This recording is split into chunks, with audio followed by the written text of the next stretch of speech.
اعوذ باللہ من الشیطان الرجیم بسم اللہ الرحمن الرحیم واذکر فی الکتاب ادریس انہ کان صدیقا نبیا ورفعناہ مکانا علیا۔ اور کتاب میں ادریس کو یاد کرو، ادریس کے قصہ کو یاد کرو، بے شک وہ صدیق اور نبی تھا اور ہم نے اس کو بلند مقام مرتبہ عطا فرمایا تھا۔ یہ وہ صدیق وہ نبی ادریس علیہ السلام ہے جس کو اللہ تعالیٰ نے نبوت کا اور صدیقیت کا مقام عطا فرمایا تھا۔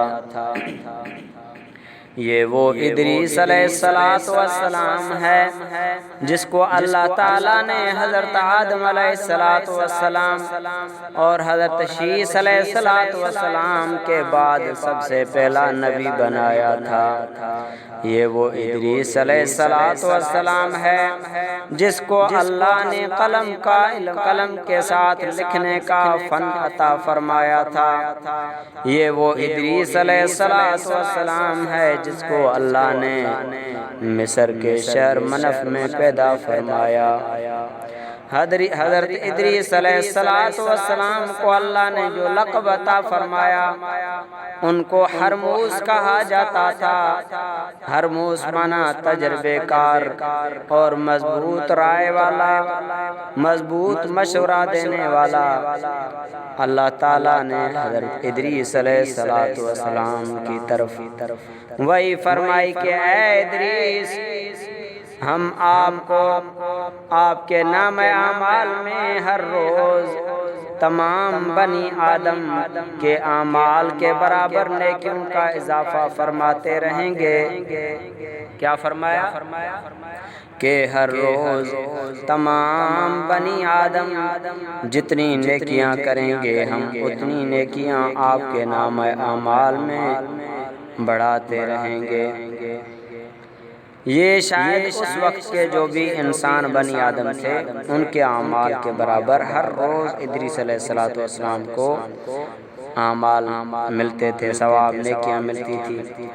تو حضرت ادریس علیہ السلام کے دل میں خیال آیا، ان کے پاس ان کا ایک دوست فرشتہ ساتھ رہتا تھا، اس سے فرمانے لگے اے ادریس، اے فرشتہ، موت کے فرشتے کے پاس جاؤ، یعنی عزرائیل علیہ السلام کے پاس جاؤ اور اس سے پوچھو کہ میری عمر کتنی باقی ہے اور کچھ میرے عمر میں تاکہ اضافہ ہو تو میں زیادہ سے زیادہ نیکیاں کر سکوں۔ تو میرے عزیز دوستو، عمر لمبی ہو، نیکیاں زیادہ ہوں تو یہ دولت ہی دولت ہے، آخرت کی کمائی ہی کمائی ہے، اور عمر بھی زیادہ ہو اور بدعمالیاں زیادہ ہوں تو اس پہ جتنا افسوس اور فکر بندہ کرے کم ہے۔ تو دو صحابی اکٹھے مسلمان ہوئے تھے، ایک بہادر تھا، طاقت مند تھا، وہ شہید ہو گیا، دوسرا 1 سال کے بعد وصال فرما گیا۔ ایک صحابی نے خواب میں دیکھا کہ جو بعد میں وصال فرما گیا وہ پہلے جنت میں جا رہا ہے۔ اسے تعجب ہوا کہ شہید کا بڑا درجہ ہوتا ہے، شہید کو تو پہلے جنت میں جانا چاہیے تھا۔ اس نے خود حضور سے عرض کی یا کسی اور نے، تو حضور نے فرمایا کہ اس میں تعجب کی کون سی بات ہے؟ اس سال کے 1 سال کی نمازیں، 1 سال کے روزے اور تلاوت ان نیکیوں کو آپ نہیں دیکھتے ہو؟ ان نیکیوں نے 1 سال کی نیکیوں نے ان کو پتہ نہیں کہاں پہنچا دیا۔ تو عزیزو، عمر بھی لمبی ہو اور اعمال اچھے ہوں، زیادہ ہوں تو غنیمت ہی غنیمت ہے۔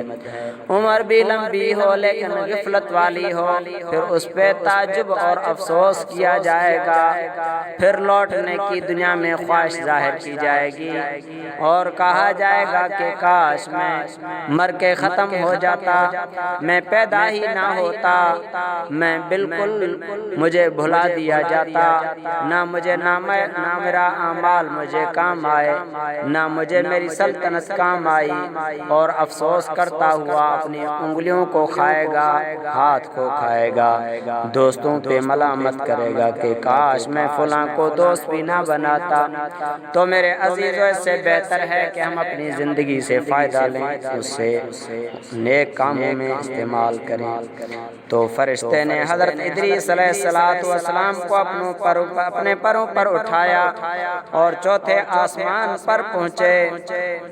اسرائیل علیہ السلام سے ملاقات ہوئی، اس فرشتے نے اسرائیل علیہ السلام کو سارا واقعہ سنایا، تو اسرائیل علیہ السلام سے عرض کرنے لگے کہ باقی ان کی عمر کتنی ہے؟ تو اسرائیل علیہ السلام نے فرمایا کہ مجھے تعجب ہوا، میں پریشان تھا کہ مجھے حکم ہوا کہ ادریس علیہ السلام کی روح قبض کرو چوتھے آسمان پہ، لیکن میں نے سوچا وہ زمین پہ رہتے ہیں، میں اس کی روح کو کیسے قبض کروں؟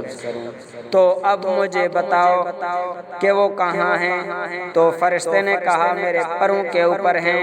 اسرائیل نے فرمایا کہ ان کی عمر تو آنکھ چھپ کے اتنی بھی نہیں ہے۔ اسرائیل علیہ السلام کا یہ کہنا تھا، اور اس فرشتے نے اپنے پروں کے اوپر دیکھا تو ادریس علیہ السلام وفات کر چکے تھے۔